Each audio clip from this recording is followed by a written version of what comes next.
ஜனனி, மா. என்னடி டைம் ஆயிடுச்சு, காலேஜ்க்கு கிளம்பாம என்ன பண்ணிக்கிட்டு இருக்க? மா, நான் இன்னைக்கு காலேஜ் போலமா. ஒரு மாதிரி தலையெல்லாம் வலிக்குது, அதான். ஜனனி, அடிக்கடி நீ காலேஜ் கட் அடிக்கிற. நீ காலேஜ் சேர்ந்ததுக்கு சேராமே இருக்கலாம் ஜனனி. சத்தியமா தலை ரொம்ப வலிக்குதுமா, பாரமா இருக்கு. 24 மணி நேரமும் அந்த போனையே தாண்டி பாத்துக்கிட்டு இருக்க. அப்ப அப்படித்தானடி இருக்கும். குளிக்கிற அந்த 2 நிமிஷத்தை தவிர மத்த எல்லா நேரமும் போன் கையிலேயே தான் இருக்கு. அப்புறம் தலை வலிக்காம என்ன வலிக்கும்? மா, என்னோட வேலையே அதுதானே. அதுல தானே புக்கிங்ஸ் எல்லாம் வரும். அப்போ அதை பார்த்தானே நான் தெரிஞ்சுக்க முடியும். இத ஒன்னு சொல்லிருங்கடி. எல்லாருமே இதத்தான் சொல்லிக்கிட்டு இருக்கீங்க, என் வேலை அதுலதான் இருக்கு, என் வேலை அதுலதான் இருக்குன்னு. ஏன் அட்மின், எனக்கே இந்த நிலைமைனா அப்ப உங்களுக்கு? சரி, நான் செவனேந்தானா போய்க்கிருந்தேன். யாரு வம்பு தும்புக்காச்சும் போனா கௌரவம் கௌரவம்னு என் கௌரவத்தையே ஆரம்பிச்சிட்டீங்களா? ஏ பைத்தியம். எஸ். யார் என்ன இவ்ளோ மரியாதையா கூப்பிட்டது? கிறுக்கி, என் ஷாம்புவும் என்னோட கண்டிஷனரும் எங்கடி? அது உன் ரூம்ல இருக்கிற பாத்ரூம்ல தான் இருக்கு. பாத்துட்டு தான் வரேன். இல்ல எங்க வச்சிருக்க சொல்லு, டக்குன்னு டைம் ஆகுது, குளிச்சுட்டு கிளம்பணும். ஷாம்புவா எதுக்குமா வெளியே கொண்டு வர போறா? பாத்ரூம்ல தான் இருக்கும், நல்லா செக் பண்ணுடா. ஐயே, நல்லா செக் பண்ணுடா. அவகிட்ட பேசும்போது மட்டும் நல்லா வளைஞ்சு கொலைஞ்சு நெளிஞ்சு பேச வேண்டியது. ஆனா என்கிட்ட பேசுறப்ப மட்டும் எங்க இருந்துதான் பிதுங்கிக்கிட்டு சந்திரமுகி வெளியே வருமோ? தலைவலின்னு சொன்ன? ஆமாம்மா, முடியலம்மா. இந்த சைட்ல இருந்து இந்த சைடு வரைக்கும் ஃபுல்லா வலிக்குதுமா. என்னால உட்கார கூட முடியல தெரியுமா?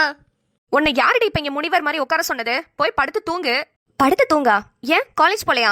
மேடம்க்கு தலைவலியா, அதான் மேடம் போலையா. தலைவலியா இல்ல மனசு வலியா? கேள்விப்பட்டேன், கேஸ் ரொம்ப பக்கத்துல வந்துருச்சாமே. ஏய், என்னடி பேசிக்கிறீங்க? எனக்கும் சொல்லுங்க. அவகிட்டே கேளுங்கம்மா. ஜனனி, என்னமாச்சு? அதெல்லாம் ஒண்ணும் இல்லம்மா. நான் தான் சொன்னல, தலை ரொம்ப வலிக்குது, அவ்வளவுதான். மா சாய், அதான் முடிஞ்சிச்சுல, விடு. என்னோட ஃப்ரெண்டு ஷாம் இருக்கான்ல? ஆமா, அவனை ஜனனி ரொம்ப லவ் பண்ணா. ஜனனி, என்னடி சொல்றா? சாய், உண்மையாவே வா? மாமா, ரொம்ப வாயை பொழைக்காத. நான் மட்டும் தான் அவரை லவ் பண்ணேன், ஆனா அவர் என்ன லவ் பண்ணல. ஏண்டி, உன்னை பிடிக்கலன்னு சொல்லிட்டாரா? பிடிக்கலன்னா சொல்லலமா. அவர் ஏற்கனவே சீதா மகாலட்சுமின்னு ஒருத்தவங்கள காலேஜ்ல லவ் பண்ணிட்டு தான் இருந்தாரு. உங்களுக்கு கூட தெரியும்னு நினைக்கிறேன், சாயோட ஃப்ரெண்டு தானே? அட ஆமா, சீதா மகாலட்சுமி. சாய், நீ கூட சொல்லிக்கிட்டே இருப்பியே, திடீர்னு காணாம போயிட்டாங்கன்னு. கண்டுபிடிச்சிட்டாங்களா இல்லையா? அதுக்கு தாமா ராம் ஆதி அண்ணா கிட்ட கம்ப்ளைண்ட் எழுதி கொடுத்திருக்காரு. கண்டுபிடிச்சிருவாங்கன்னு தான் நினைக்கிறேன். சரி, இப்போ அதனால என்னாச்சு? கடைசி வரைக்கும் ராம்க்கு சீதா மகாலட்சுமி கிடைக்க மாட்டா, நம்மளதான் ராம் கல்யாணம் பண்ணுவான்னு ரொம்ப ஆசையை வளர்த்துக்கிட்டு இருந்தா. அப்பவே சொன்னேன், ராம் கண்டிப்பா ஒத்துக்க மாட்டான், அவன் சீதாவை தேடி எப்படியாவது கண்டுபிடிச்சு அவன் கூட தான் சேருவான்னு அப்பவே சொன்னேன். ஆனா அவ கேட்கல. இப்போ நினைச்சு ரொம்ப வருத்தப்பட்டுக்கிட்டு இருக்கா. ஜனனிமா, லவ் பண்றது தப்பில்லடாமா. நீ எப்படி ராம் மேல லவ் வச்சிருக்கியோ அதே மாதிரி ஒருத்தருக்கு ஒருத்தர் ராமும் சரி சீதாவும் சரி லவ் பண்றாங்க, கரெக்டா? அவங்களுக்கு உன்னால இந்த ரிலேஷன்ஷிப்ல எந்த ஒரு பிரச்சனையும் வரக்கூடாதுடாமா. அவங்க 2 பேரும் ஒன்னு சேரட்டும், நீயும் உன்னோட லைஃப்ல சந்தோஷமா இருப்ப. அம்மா இருக்கேன். சாய்க்கும் சூர்யாக்கும் கல்யாணம் முடிஞ்சோடனே கண்டிப்பா உனக்கு ஒரு நல்ல மாப்பிளையா பார்த்து கல்யாணம் பண்ணி தரேன், சரியாடாமா? என்னது, சாய்க்கும் சூர்யாக்கும் கல்யாணம் முடிச்சோனே வா? சைடு கேப்ல அப்படியே எதையாவது கோத்து விடுறாங்க. எப்படி இருக்காரு? நேத்திக்கு கம்பேர் பண்ணும்போது கொஞ்சம் மோசமா தான் மேம் இருக்கு. எல்லாம் கரெக்டா தானே போய்கிட்டு இருக்கு, ஒன்னும் பிரச்சனை இல்லையே? பிரச்சனைலாம் எதுவும் இல்ல மேம், ஆனா இம்ப்ரூவ்மெண்ட் தெரியும்னு பார்த்தா கொஞ்சம் மோசமா தான் போயிட்டு இருக்கு. எவ்வளவு செலவானாலும் பரவாயில்ல, அவரை நல்லா பாத்துக்கோங்க. எனக்கு அவரு உயிரோட வேணும். அவர் வந்து சாட்சி சொன்னா மட்டும்தான் என் பொண்ணு சீதா மகாலட்சுமி வெளியே வர முடியும். 7 வருஷமா இப்படியே தான் மேடம் போய்கிட்டு இருக்கு.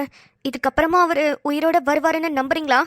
நான் நம்புறேனோ நம்பலையோ, ஆனா என்னோட சீதாக்காக கண்டிப்பா அவர் உயிரோட வந்தே ஆகணும். அதை தாண்டி வேற எதுவும் நடக்கக்கூடாது. மேடம், வேற ஏதாவது ஸ்பெஷல் டாக்டர்ஸ் அரேஞ்ச் பண்ண முடியுமான்னு பாருங்க மேடம். அதையும் தான் ஒரு சைடு பாத்துக்கிட்டு இருக்கேன், சீக்கிரமா அரேஞ்ச் பண்ணிடுவேன். சரி, பாத்துக்கோங்க. என்னால ரொம்ப நேரம் போன்ல பேச முடியாது. அப்புறம் இன்னைக்கு சாயந்தரம் நான் அங்க வரேன். வரும்போது ஏதாவது வாங்கிட்டு வரணுமா? இல்ல மேடம், எதுவும் வேண்டாம். நானே இங்க பக்கத்துல எல்லாத்தையுமே வாங்கிட்டேன். சரி, நான் போனை வைக்கிறேன். நீங்க அவங்கள பத்திரமா பாத்துக்கோங்க. Okay madam. சாயந்தரம் கொஞ்சம் சீக்கிரம் வாங்க.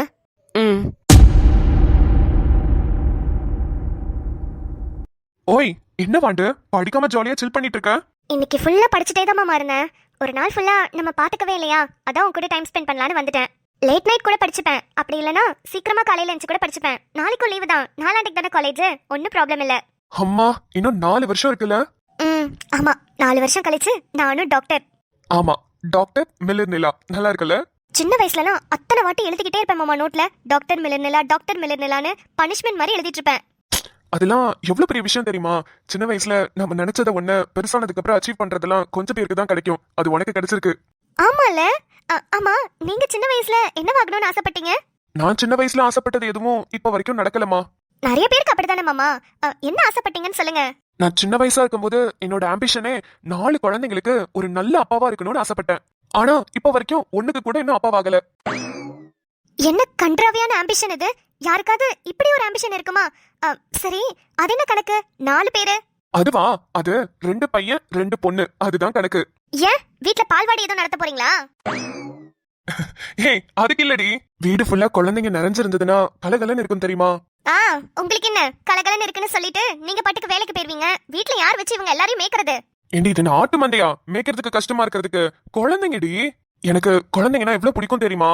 ஒண்ணும் இல்ல, தோ 2 வீடு தள்ளிதான் உங்க ஃப்ரெண்ட் வீடு. தன்மை அக்காவை போய் பாருங்க, எப்படி இளனும் இலையும் மேய்ச்சிக்கிட்டு இருக்காங்கன்னு. அப்பப்பா, ஒண்ணு தூங்குனா ஒண்ணு அழுவுது, ஒண்ணு பாத்ரூம் போனா இன்னொன்னு வருதுங்குது, ஒண்ணுக்கு பசிச்சா இன்னொன்னுக்கு பசிக்குங்குது.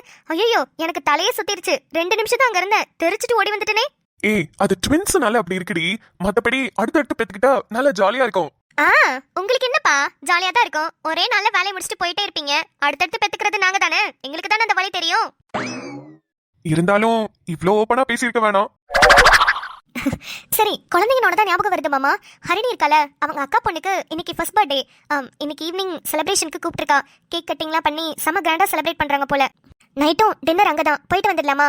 ஹரிணிக்கு ஒரு போனை போட்டு பிரியாணியான்னு கேளு. பிரியாணி நான் மட்டும்தான் நான் வருவேன், வேற என்ன சோறு போட்டாலும் நான் வரமாட்டேன். கேட்டுட்டேன் மாமா, பிரியாணி தான், கவலைப்படாம வா. சரி கிளம்பு, கார் எடுக்கிறேன், போயிட்டு வந்துடலாம். கார்லயா? கார்ல வேணாம், பஸ்ல போலாமே. பஸ்லயா? நான் கடைசியா எப்ப தெரியுமா பஸ்ல போனேன்? ஒரு 12 வருஷம் இருக்கும். அதுவும் காலேஜ் பஸ். நம்ம நார்மல் லோக்கல் பஸ்ல போய் ஒரு 15 வருஷம் இருக்கும்னு வச்சுக்கோயேன். என்ன மாமா சொல்ற? ஆமா நிலா, நானே இப்பதான் யோசிக்கிறேன். இத்தனை நாள் பஸ் ஓடுது வருது போகுது நானும் பாத்துக்கிட்டு தான் இருக்கேன். ஆனா போகணும்னு தோணவே இல்லையே. ஒன்னு பைக்கு இல்லனா காரு. அப்போ லாங்கா டிராவல் பண்ணனும்னா இப்போ சென்னையில இருக்கோம், இதுவே திருச்சி மதுரை அப்படிலாம் போகணும்னா ஃப்ளைட் தான். ஃப்ளைட்டா? 1 மணி நேரத்துல டக்குன்னு போயிடலாம்ல, அதான். என்னம்மா காசு கரியாக்குறீங்கல்ல? ஏய், சென்னையில இருந்து திருச்சி போக 350 கிலோமீட்டர். பஸ்ல போனாலும் சரி, ட்ரெயின்ல போனாலும் சரி 6-7 மணி நேரம் ஆகும். வண்டியில போனா கண்டிப்பா டயர்ட் ஆகும். நமக்கு இருக்கிற ஒரே ஆப்ஷன் சீக்கிரமாவும் போகணும், டயர்ட் இல்லாம போகணும்னா ஃப்ளைட் தான் பெஸ்ட் ஆப்ஷன். லைஃப்ல ரொம்பவே சொகுசா வாழ்ந்துட்டீங்கல்ல, அதான் அப்படி இருக்கீங்க. ஒன்றும் இல்லை, இனிமேவாது அட்லீஸ்ட் சின்ன சின்ன விஷயங்கள் எல்லாம் சந்தோஷத்தை அனுபவிங்க. வாங்க, நடந்தே போய் பஸ் ஏறுறோம், அப்படியே போய் ஹரிணி வீட்டில் என்ஜாய் பண்ணிட்டு நைட்டு சும்மா சில்லுன்னு நடந்து வரோம். ஓகே? போலாமே. இதுவும் வித்தியாசமா நல்லா தான் இருக்கும். வாங்க போலாம். என்னது, சாய்க்கும் சூர்யாக்கும் கல்யாணம் முடிச்சோனே வா? சைடு கேப்ல அப்படியே எதையாவது கோத்துடுறாங்க. சரிம்மா. கல்யாணம்னு சொன்னா போதும் உடனே மண்டே ஆட்டிடுவா. இல்லம்மா, இப்போதைக்கு எனக்கு வேணாம், இன்னும் எனக்கு நிறைய லட்சியங்கள்லாம் இருக்கு. படிச்சு முடிச்சதுக்கு அப்புறம் நான் அதெல்லாம் அச்சீவ் பண்ணணும். ஸ்மால் டேர்ம் கோல் எல்லாம் இருக்கு, லாங் டேர்ம் கோல் எல்லாம் இருக்கு. நான் எல்லாத்தையும் அச்சீவ் பண்ணிட்டு அப்புறமா கல்யாணம் பண்ணிக்கிறேன். ஏதாவது ஒண்ணு சொல்றியா? அதெல்லாம் இருந்தா சொல்ல மாட்டேனாமா. அம்மா, ஜனனிக்கு அலைன்ஸ் பாக்குறதா இருந்தா புரோக்கரை வர சொல்லி இப்பவே பாருங்கண்ணா. அப்புறம் உனக்கு எப்ப கல்யாணத்தை முடிக்கிறது? அம்மா என்னம்மா, எத்தனை வாட்டி சொல்லிக்கிட்டு இருக்கேன் எனக்கு வேணாம் வேணான்னு. நீங்க பாட்டுக்கு பேசினதே பேசிட்டு இருக்கீங்க. நீயும் தான் பேசினதே பேசிக்கிட்டு இருக்க. எனக்கு என்ன எதுவும் தெரியாதுன்னு நினைச்சிட்டு இருக்கியா? பார்த்தேன் உன்னோட பொட்டிக்ல சூர்யா தான் அந்த அக்ரிமெண்ட் சைன் பண்ணிருக்காரு போல. இது எப்படி உங்களுக்கு தெரியும்? பிரின்சி சொன்னாலா? ஆமா, உடனே அவகிட்ட போய் கத்தாத. இங்க பாரு சாய், சூர்யா சொல்ற மாதிரி பாடின புராணத்தையே மறுபடியும் பாடிட்டு இருக்காத. அவனே ஒத்துக்கிட்டதுக்கு அப்புறம் உனக்கு என்ன தாண்டி பிரச்சனை? உங்க எல்லாருக்கும் தான் என்ன பிரச்சனை எனக்கு புரியல. ஏமா, நான் ஒரு கேள்வி கேட்கறேன். நீ 2 பொம்பளை பிள்ளை பெத்துட்ட, அதனால இப்படி பேசுற. இதுவே உனக்கு ஒரு பையன் இருக்கான்னு வச்சுக்கோ. அந்த பையன் என்ன மாதிரி ஒரு பொண்ணை லவ் பண்ணா நீ மருமகளா ஏத்துப்பியா? என் பையனை நான் நல்லா வளர்த்திருக்கேன்னு சந்தோஷப்பட வேண்டி. புரியல. குழந்தை பெத்துக்கிறது மட்டும் லைஃப் இல்ல சாய். எல்லாராலையும் குழந்தை பெத்துக்க முடியும். அப்படி இல்லையா குழந்தைய தத்தெடுத்து கூட வளர்க்க முடியும். ஆனா எல்லார் மேலயும் காதல் வந்துராது. ஒருத்தர் மேல மட்டும்தான் வரும். அவரை தான் கடைசி வரைக்கும் காதலிப்போம்.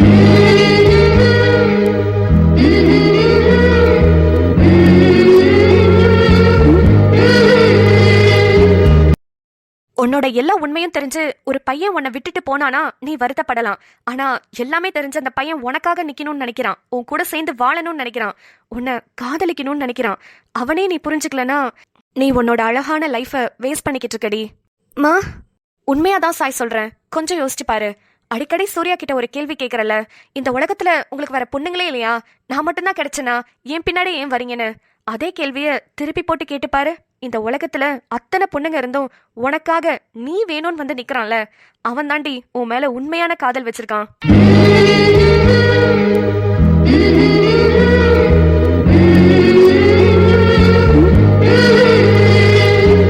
நீ வேணும்னா அவனை திட்டுற மாதிரியும் அவனை அவாய்ட் பண்ற மாதிரியும் நடிக்கலாம், ஆனா உன் மனசுக்குள்ளேயும் அவன் தான் இருக்கான்னு எனக்கும் தெரியும். அம்மா, நான் உன்னை பெத்தவடி. நீ என்ன யோசிக்கிற, என்ன நினைக்கிற, என்ன பண்ற எல்லாம் எனக்கு தெரியும். நான் சூர்யாவோட வீட்ல பேசுறேன்டி. அப்படியே அவங்க ஏதாவது முரண்டு பிடிச்சாங்கன்னா பெரியப்பாவை கூட்டிட்டு போலாம், பிரச்சனையே இல்ல. ஆதியனா இருக்கான், நிலா இருக்கா, பெரியப்பா இருக்காங்க, எல்லாரையும் கூட்டிட்டு போய் பேசணும்னா கண்டிப்பா ஒத்துக்குவாங்க. மா, சூர்யா நான் வீட்ல எல்லாம் ஒத்துக்கிறதுலாம் ஒரு மேட்ரே இல்லம்மா. ஏண்டி, ஏற்கனவே உங்களுக்கு விஷயம் தெரியுமா? அதெல்லாம் எனக்கு தெரியாது. ஆனா சூர்யா அண்ணனோட அப்பா யாருன்னு உனக்கு தெரியுமா? சொன்னா தானடி தெரியும். யாரு? ஃபர்ஸ்ட் சூர்யா அண்ணன் யாருன்னு தெரியுமா? பைத்தியமே, சொல்லி தொலைடி. சொன்னாதானே தெரியும். சூர்யா அண்ணன் வேற யாரும் இல்ல, நிலாவோட கூட பிறந்த அண்ணன். நிலாவோட அண்ணனா? என்னடி சொல்ற? நம்ம மதியண்ணாவோட பையனா சூர்யா? ஆமாமா, ஃபர்ஸ்ட் இங்க யாருக்குமே தெரியாது. ஏன் ஆதி அண்ணாக்கே லேட்டா தான் தெரியும் சாய லவ் பண்ற அந்த பையன் அந்த சூர்யா தானே. என்ன வாயை பொளந்துகிட்டு இருந்தீங்க, இப்ப டக்குன்னு சிரிப்பு வந்துருச்சு. அடி போடி, நானே ரொம்ப பயந்துகிட்டு இருந்தேன். யாரு வீடு, என்ன வீடு, எப்படி சொல்றது, யாரு அந்த ஆளுங்கெல்லாம் எப்படி இருப்பாங்கன்னு நினைச்சு பயந்துகிட்டு இருந்தேன்டி. கடைசியில நம்ம மதியண்ணனா? அப்ப சரி, ஒன்னும் பிரச்சனை இல்ல. பெரியப்பா கிட்ட சொன்னா போதும், எல்லாத்தையும் முடிச்சிருவாரு. சீக்கிரம் கல்யாணத்தையும் முடிச்சிடலாம். ஆமாமா, பெரியப்பா கிட்ட ஃபோன் பண்ணி பேசுங்க. அப்படியே சட்டுப்புட்டுன்னு சைட்லயும் எனக்கும் மாப்பிள்ள பாருங்க. ஒரே மேடையிலே 2 கல்யாணம் வச்சிடலாம்ல, செலவும் கம்மியாகும் பாத்தீங்களா. மா, அவ போயிட்டா. பேச்ச மாத்தாத, மூஞ்ச பேத்துருவேன். ஒழுங்கு மரியாதையா 4 வருஷம் இன்ஜினியரிங்க எந்த அரியர் இல்லாமயும் நல்லபடியா முடிச்சுட்டு கேம்பஸ்ல செலக்ட் ஆகி அதுல வேலை பாக்குற வழிய பாரு. ஒரு பொசிஷனுக்கு வர வரைக்கும் இந்த கல்யாணம் கத்திரிக்காவெல்லாம் பத்தி யோசிக்கவே கூடாது. இப்போ நான் வேலைக்கு போய் சம்பாதிக்கிறதுனால மட்டும்தான் உங்க 2 பேரையும் நான் உங்க அப்பா செத்ததுக்கு அப்புறம் இவ்வளவு தூரம் வளர்க்க முடிஞ்சது. அதேதான் உனக்கும் சொல்றேன். நீ உன்னோட சொந்த கால்ல நிக்கிற வரைக்கும் நான் உன்ன கல்யாணத்தை பத்தி யோசிக்க கூட மாட்டேன். மா, என்னம்மா இப்படி சொல்ற? நான் தான் ஏற்கனவே சம்பாரிச்சுக்கிட்டு தானமா இருக்கேன். இப்ப எனக்கு கல்யாணம் பண்ணி வச்சா கூட நான் சம்பாதிச்சுட்டு தான் இருப்பேன். மேக்கப் உன்னோட பேஷன், இன்ஜினியரிங் உன்னோட ப்ரொஃபஷன். ரெண்டுத்துலயுமே நீ வேலை வச்சிருக்கணும். இங்க ஒரு வேலை பாக்குறதுக்கே நாக்கு தள்ளுது, நீ இன்னும் 10 வேலை கொடு. இப்ப என்ன, உனக்கு சொந்த கால்ல நிக்கணும் அவ்வளவுதானே? இப்ப கூட நான் சொந்த கால் தான் வச்சிருக்கேன். வாடகைக்கு போய் வாங்கிட்டு வந்தேன், நின்னு காட்டவா? என்னமா அது, சோனியாக்கார பொம்மை மாதிரி இப்படி மூஞ்சிய மாத்திட்ட. ஏமா, எனக்கு கல்யாணமே நீ பண்ணி வைக்கலன்னா கூட பரவாயில்ல, சோனியா இங்கே எதுவும் வச்சிடாத. நீ நல்லா மூஞ்ச வை. சும்மாடி. ஒரு செகண்ட்ல பயந்தே போயிட்டேன். சரி, சாய் உள்ள அழுதுட்டு இருக்கா, நீ போய் அவளை சமாதானப்படுத்து. எனக்கு ஒர்க்குக்கு டைம் ஆகுது, நான் கிளம்புறேன். சரிம்மா. ஆனா ஒரு பாயிண்ட் சொன்னாலும் சும்மா நச்சுன்னு சொல்லிட்டேமா. இனிமே பாருங்க, கல்யாணத்துக்கு ரெடி ஆயிடுவான்னு நினைக்கிறேன். ஃபர்ஸ்ட் போன உடனே பெரியப்பாக்கும் ஆதியனாக்கும் தான் கால் பண்ணணும். அவங்கள்ட்ட பேசிட்டு அடுத்து சூர்யாவோட அப்பா கிட்ட எல்லாம் பேசிட்டு அப்புறம் சீக்கிரமாவே அவங்க 2 பேருக்கும் ஒரு கல்யாணத்தை ஃபிக்ஸ் பண்ணிடணும். சரிம்மா. தீராத நேரம் உன் கூட போதும், மாயாத நாள் மட்டும் நான் வாழ வேணும். வராத ஆசை ஓயாமல் தோணும், நாள் நேரம் பாராமல் தோல் சாய வேணும். ஓ சாயாதி என்னுள்ளில் பூகம்பம் செய்தாயடி. ஓ சாயாதி என்னுள்ளில் பூகம்பம் செய்தாயடி. மாமா, எப்படி இருக்கு? ஜாலியா இருக்கா? ஆமா வாண்டு, சூப்பரா இருக்கு. மழை பெஞ்சதுக்கு அப்புறம் அங்க பாரு, ரெயின்போலாம் நல்லா இருக்குல்ல. வானவிலுக்கு கீழே அதை ரசிச்சுக்கிட்டே நடக்கிறத விட்டுட்டு வானவிலுக்கு மேல அடைஞ்ச பொட்டிக்குள்ள இத்தனை நாளா டிராவல் பண்ணிருக்கேன்னு. இப்போ நீ இருக்க, உன் கூட இப்படி கை கோர்த்துட்டு நடக்கிறதெல்லாம் ஜாலியா நல்லா இருக்கு. ஆனா அப்போ எனக்கு யாரு இருந்தா, யாரு கூட கை கோர்த்துட்டு இந்த மாதிரிலாம் நடக்க சொல்ற? ஏன் மாமா, கை கோர்த்துட்டு தான் நடக்கணுமா என்ன? ஜாலியா அப்படியே நடக்க வேண்டியதான். இப்ப உள்ள காலகட்டம் அப்படி இருக்கு, என்ன பண்றது? எல்லாத்தையுமே மறந்துட்டோம். சின்ன வயசுலலாம் எங்க அப்பா சைக்கிள்ல முன்னாடி ஒரு கம்பி இருக்கும்ல, அதுல உட்கார வச்சுதான் கூட்டிட்டு போவாரு. எல்லா இடத்துக்கும் அதுல தான் போவோம். கொஞ்சம் பெருசானதுக்கு அப்புறம் டிவிஎஸ் 50ல முன்னாடி நானும் சூர்யா அண்ணனும் சண்டை போட்டு உட்காருவோம். அதுலும் இன்னும் ஜாலியா இருக்கும். அப்புறம் இன்னும் கொஞ்சம் பெருசானோனே ஆளுக்கு ஒரு சைக்கிள் எடுத்துட்டு காடு மேடுன்னு அப்படி சுத்துவோம். அதுக்கப்புறம் என்ன, ஃபுல்லா பஸ் தான் இப்ப வரைக்கும். உன்னை கல்யாணம் பண்ணதுக்கு அப்புறம் தான் இந்த ஏசி, இந்த ஃப்ரிட்ஜ், இந்த காரு, இந்த பைக்குன்னு எல்லாத்தையும் பழகிக்கிட்டேன். ஆனா அது வரைக்கும் நல்ல இயற்கையோட ஜாலியா இருந்தேன் மாமா. நீ சொல்றத கேட்கும் போது எனக்கே நல்லா இருக்குடி. ஆனா நான் இதெல்லாம் அனுபவிச்சதே இல்ல தெரியுமா. நிலா அங்க பாரு. யாரு மாமா? கயலம்மா? இருங்க கூப்பிடுறேன். இரு. ஏன் மாமா? கயலம்மாக்கு இங்க என்ன வேலை? எனக்கு தெரிஞ்சு இந்த கேஸ் ரிலேட்டடா எனக்கு ஏதாவது க்ளூ கிடைக்கிறதுக்கு நிறைய வாய்ப்பு இருக்கு. அதுக்கு என்ன பண்ண போற மாமா? நிலா, நான் கயலம்மாவை ஃபாலோ பண்ணி பின்னாடியே போறேன். நீ ஹரிணி வீட்ல பர்த்டே பார்ட்டி முடிச்சுட்டு நீ வீட்டுக்கு போயிடு. அப்படி இல்லைன்னா அங்கேயே இரு, நான் வரும்போது உன்னை கூப்பிட்டுக்கிறேன். மாமா மாமா வேணாம், நம்ம ஃபங்க்ஷன் முடிச்சுட்டு வீட்டுக்கு போயிடலாம். கயலம்மா கூட போய் என்ன பண்ண போறீங்க? கண்டிப்பா எனக்கு கேஸ் ரிலேட்டடா ஏதாவது க்ளூ கிடைக்கும் நிலா. இந்த இதெல்லாம் நான் மிஸ் பண்ணக்கூடாது. இதெல்லாம் எனக்கு ரொம்ப ரொம்ப நல்ல சான்ஸ். நீ ஹரிணி வீட்டுக்கு போ, நான் முடிச்சுட்டு உனக்கு கால் பண்றேன். கயலம்மா எங்க போறாங்கன்னு எனக்கு தெரிஞ்சாகணும். சீதா மகாலட்சுமி வெளியே வர கேஸ்ல இது ரொம்ப ரொம்ப முக்கியமான க்ளூவா இருக்கும்னு எனக்கு மனசுக்குள்ள தோண்டிக்கிட்டே இருக்கு. மாமா மாமா நில்லுங்க. வெளியே உங்க கூட டைம் ஸ்பெண்ட் பண்ணலான்னு தானே வந்தேன். என்ன இப்படி நடு ரோட்லயே விட்டுட்டு நீங்க பாட்டுக்கு கேஸ் தான் முக்கியம்னு போறீங்கல்ல. போங்க, இனிமே என் கூட பேசவே பேசாதீங்க. நான் வீட்டுக்கே போறேன், நான் எங்கேயுமே போல. ஹலோ மக்களே, நான் உங்களோட அனுஷா சுரேந்தர். எல்லாரும் ரொம்ப நல்லா இருக்கீங்கன்னு நம்புறேன். ஸோ இன்னைக்கு எதுக்கு உங்ககிட்ட வந்து பேச வந்திருக்கேன் அப்படின்னு பார்த்தீங்கன்னா, ஒரு கிராட்டிடியூட ஷேர் பண்ணிட்டு போலாம் தாங்க வந்தேன். ஒன்றும் இல்லை, நம்மளோட சீதா மகாலட்சுமியோட இன்ட்ரடக்ஷன் சீன் அந்த எபிசோட் இருக்கு பார்த்தீங்களா, அந்த எபிசோட்க்கு நீங்கள் வேற லெவலில் ரெஸ்பான்ஸ் கொடுத்தீங்க. ஸோ அந்த ரெஸ்பான்ஸில் வந்து குட்டி குட்டி விஷயங்களை உங்ககிட்ட ஷேர் பண்ணணும், என்னோட பாசிட்டிவான ஒரு விஷயத்தை, நம்மளோட பாசிட்டிவான ஒரு விஷயத்தை ஷேர் பண்ணணும் அப்படிங்கிறதுக்காக தான் வந்திருக்கேன். ஸோ எப்போதுமே உங்களுக்கு தெரியும், நான் பாசிட்டிவான விஷயங்கள் மட்டும்தான் இப்போ வரைக்கும் ஷேர் பண்ணியிருக்கேன். எந்த ஒரு இடத்துலையுமே வந்து நான் டவுன் ஆகி பேசினதே இல்லை. ஸோ அந்த அளவுக்கு தான் நீங்கள் வந்து எல்லாரும் எனக்கு அவ்வளோ சப்போர்ட் கொடுத்துட்டு இருக்கீங்க. அப்புறம் இதை நான் மட்டும் பேசினா கரெக்டாக இருக்காது இல்லையா, இது எல்லாத்துக்குமே ஒரு முக்கியமான காரணமா இருக்கக்கூடிய நம்மளோட சீதா மகாலட்சுமியும் நம்ம கூட ஜாயின் பண்ணிக்கிட்டா இன்னும் சூப்பரா இருக்கும். சோ நம்மளோட சீதா மகாலட்சுமியும் நம்ம இங்க கூப்பிடலாம். வாங்க miss Seetha Mahalakshmi. She is a fantasy. Sha-na-na-na, oh oh. Hi Seetha. Hi. ஏங்க, நம்ம மக்கள் கிட்ட தான் பேசிக்கிட்டு இருக்கோம், நீங்க ஃப்ரீயா பேசலாம். அங்க வீடியோல பேசுற மாதிரி ஹாய் ஹலோ அப்படி 4 வார்த்தையில முடிச்சிடாதீங்க. சரி, ஓகே. பா, எனி டைம் ஒயிட் சரியிலே பார்த்து இன்னைக்கு உங்களை கலர்ஃபுல்லா பார்க்க நல்லா இருக்குங்க. Thank you so much. ஓகே, உங்களோட இன்ட்ரடக்ஷன் எபிசோட்க்கு மக்கள் கொடுத்த ரெஸ்பான்ஸ் பாத்தீங்களா? அவங்களுக்கெல்லாம் என்ன சொல்ல விரும்புறீங்க? வணக்கம் மக்களே, நான் உங்களோட சீதா மகாலட்சுமி. இந்த கேஎஸ்கே சீரீஸ் காதல் சொன்ன கனமே சீரீஸில் என்ன இன்ட்ரடியூஸ் பண்ணி இந்த அளவுக்கு மேசிவ் ரெஸ்பான்ஸ் ஆடியன்ஸ் கிட்ட இருந்து, மக்கள் உங்ககிட்ட இருந்து கிடைக்கும்னு நான் சத்தியமாக எதிர்பார்க்கல. அது எல்லாத்துக்குமே ரொம்ப ரொம்ப நன்றி. சூப்பர் சீதா, நீங்களும் ராமும் சீக்கிரமா சேர்றதுக்கு என்னோட வாழ்த்துக்கள். நீங்களே சேர்த்து வைக்கிறீங்க, நீங்களே பிரிச்சு வைக்கிறீங்க, அப்புறம் வாழ்த்துக்களும் சொல்றீங்க. என்னங்க உங்க நியாயம்? ச்சே, என்ன அனுமாது, புதுசா வந்த கேரக்டர் கிட்டயும் நம்ம இப்படி அசிங்கப்படுறோமே. சும்மா தான் சொன்னேன்.